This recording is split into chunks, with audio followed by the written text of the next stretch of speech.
সবাইকে স্বাগত জানাই আকাশবাণী চ্যানেলে। আপনাদেরকে আজ আমরা এক নতুন ধরনের রেসিপি দেখাবো। আজকের রেসিপির নাম ফুল চিকেন। এই চিকেনটা আজকে এক নতুন রকমভাবে বানাবো, আর এটা ফুলকপি দিয়ে হবে। চলুন দেখা যাক। ফুলকপি নিয়ে এসেছি, প্রথমে আমরা একটা দারুণ ফুলকপি নিয়ে নিয়েছি, সেটাকে ছোট ছোট করে কেটে ভালো করে ধুয়ে। আর এইটা আমাদের গাছের আম এগুলো আদা, আমাদের বাড়ির আমাদের বাগানের বাগানের আম প্রথম আদা আম দেখে আদা হয়েছে, সেই জন্য আমরা এটা আমাদের রান্নায় দিচ্ছি। এরপর আমরা ফুলকপিগুলোর মধ্যে লবণ দিয়ে সেদ্ধ করে নিচ্ছি।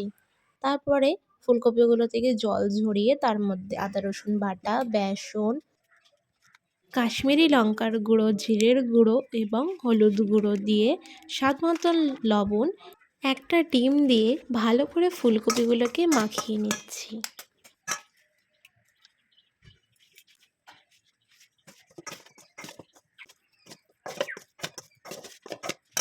এরপর একটা পাত্র নিয়ে নিয়েছি, তার মধ্যে সাদা তেল দিয়েছি।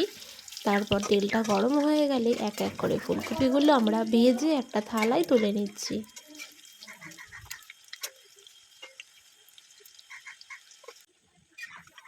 এরপর আমরা একটা কড়াই নিচ্ছি, তার মধ্যে সর্ষের তেল দিয়ে দেব।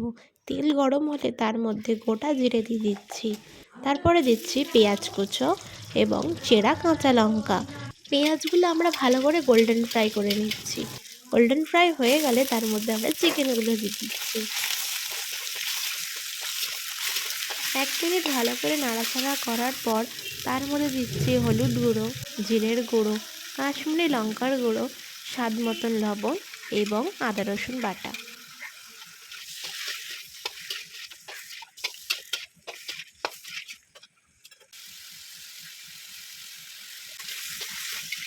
দু মিনিট ভালো করে মশলাগুলো কষিয়ে নেওয়ার পর আমরা এর মধ্যে দুটো টমেটো দিয়ে দিচ্ছি।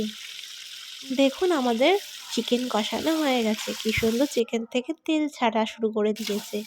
এরপর আমরা এর মধ্যে 2 গ্লাস জল দিচ্ছি। বেশি দেব না, কারণ আমরা মাখো মাখো করবো একটু। এরপর ঝোলটা ফুটে উঠলে তার মধ্যে ভেজে রাখা ফুলকপিগুলো আমরা দিয়ে দিচ্ছি। 5 মিনিট মতন ফোটানোর পর আমরা ধনেপাতা দিয়ে দিচ্ছি। আর 1 মিনিট মতন ফোটালে রেডি ফুল চিকেন। আশা করি আপনাদের এই রেসিপিটি ভালো লেগেছে। ভালো লাগলে বাড়িতে অবশ্যই একবার ট্রাই করে দেখবেন। এরকম ফুলকপির দারুণ দারুণ রেসিপি জানার জন্য আমাদের চ্যানেলকে সাবস্ক্রাইব করে বেল আইকনটা প্রেস করে দেবেন, যাতে এরকম আরও নতুন নতুন রেসিপি আপনারা দেখতে পান।